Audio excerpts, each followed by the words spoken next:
4 recommendations through an extensive history review and precedent research. This led our group to map the laneways of the ward using various characteristics. From this, both a laneway and block typology emerged, allowing us to analyze the individual lanes. The focus group, which was conducted on November 12th, gave our group a tremendous step forward through the excellent feedback from the attendees. We took this feedback, refined our project to create a much more relevant laneway document. We believe that this document can be used as the first step in acknowledging the potential of wards in these lanes.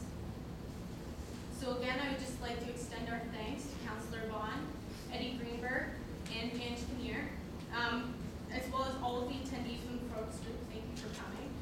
For the opportunity to work on such an interesting, diverse, and unique project.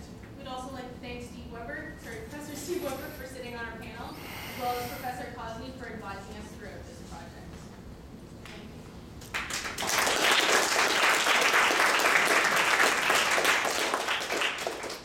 We'll now open the floor to questions, first from our panel and then from the audience. And I just ask that you guys speak up so that we can both hear each other throughout the process, because I know it's kind of hard to hear the back. So, I guess the first question is, did you come across a figure that identified what percentage of the laneways are named, not named in some of the? Yeah, we did, yes. Sorry, I have. So, in terms of the number that were named, we found 19 named lanes. So that makes up 11.5%. Are they identified on the map? They are identified on the map. So when you put the embedded in the computer, named and unnamed will be identified differently. Is that part of the mapping exercise? It can be however you like to do. This document, or the actual web version of the document, in speaking with your office, we determine that would come after this report. But yes, that is identified. The second question is you've created a strata of different types of laneways, active, passive, commercial, residential, so 6 of them. Are there specific recommendations for the specific types, or are the recommendations generally for all types? For example, when you say the standard for servicing should be adjusted, is it adjusted based on the type of laneway, or just generally adjusted to accommodate all of these? Our recommendations are mostly for all laneways. What we found is that when servicing specifically, the policy didn't really differentiate between a neighborhood laneway and a service laneway.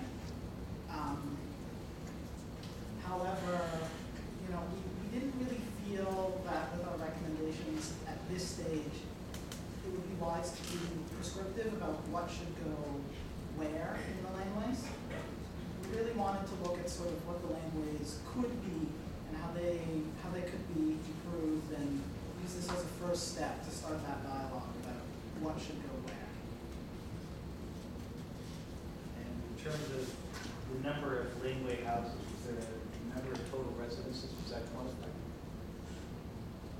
No, we do not have that.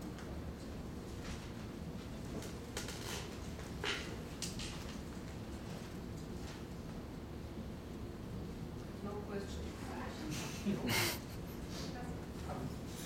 Beyond Councillor Vaughn's question, did you identify where all the lane houses are on the map? Could you count them? Yes. So you could do that as part of your. I'm wondering why you call lane housing the health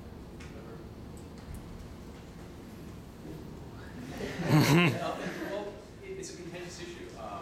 The 2006 staff report was geared directly towards laneway housing as an issue, if I'm not mistaken. And the two previous reports, the Stinson Islander report and Virgin Ship's site and scene, were geared towards housing itself as an issue. Why is it an issue? Why is it an issue? Yes. Because, well, I think the issue is that we're in a city